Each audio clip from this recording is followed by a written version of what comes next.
Yeah, hi. So here we have a little, what do you call it, like a little workman's box. One of these would be situated next to the railway tracks, or where the workman would be repairing rails or doing some regular maintenance or upkeep to the bridges, railways, or railway stations. These little huts were usually small, made by the crew themselves. This little one came with a signal box from Metcalfe.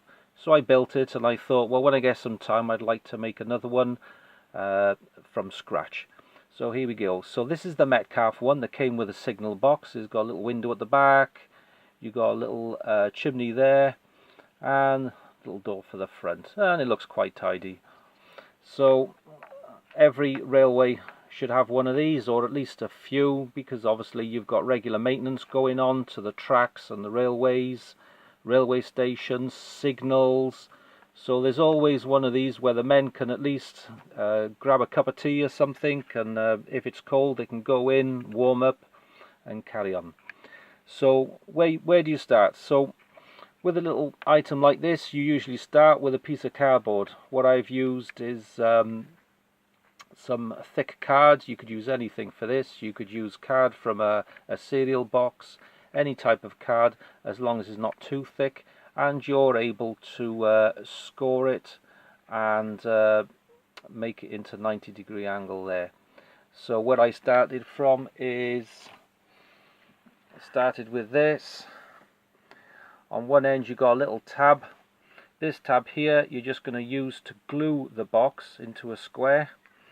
You can have one side that's rounded, and then a flat side, and another round, and another flat. And the idea of that is that when you score it, move the tab, and all you do is just put some PVA wood glue and just glue that section there. Let that dry, and presto, you have a box. Now don't forget, with a box, the most important thing is to keep it square or rectangular.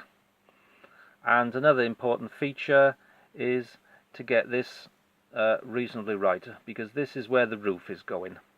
And the roof, what I had laying around, I had something that I bought a while ago from Will's Kits. It's some plastic corrugate look-alike, and of course it comes in a flat sheet about 8 inches long by about 6 inches, and I just cut it up to this size.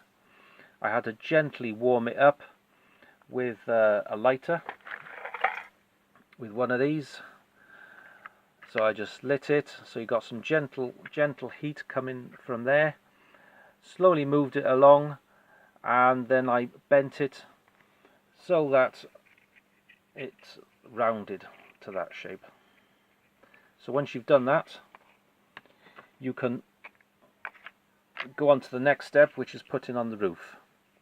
So when I put on the roof, I just got two little square tabs, and I glued them inside, put plenty of wood glue with PVA, and held it in position until it dried, and then that keeps the roof in position. And as you can see there, look, it looks good because it looks like corrugated sheeting. So once you've got the roof on and it's all dried, then you can go about decorating it with a door. I just used some matches, cut that into shape. That door is just a piece of paper. It was left over from one of the other Metcalfe card kits. Just cut it down to size. Looks reasonably good. I didn't bother with a window. I don't think there's a need for a window. Like I said, just keep it basic, keep it simple, nice and small, and it looks really good. And then once you've done the door, then you can go on to the next step, which is painting it.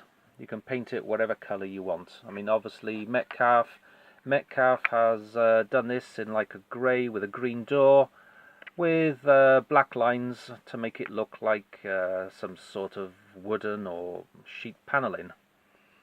So I followed suit, make it look similar. There you go. There you have it. Just painted it. You can use most paints. I use the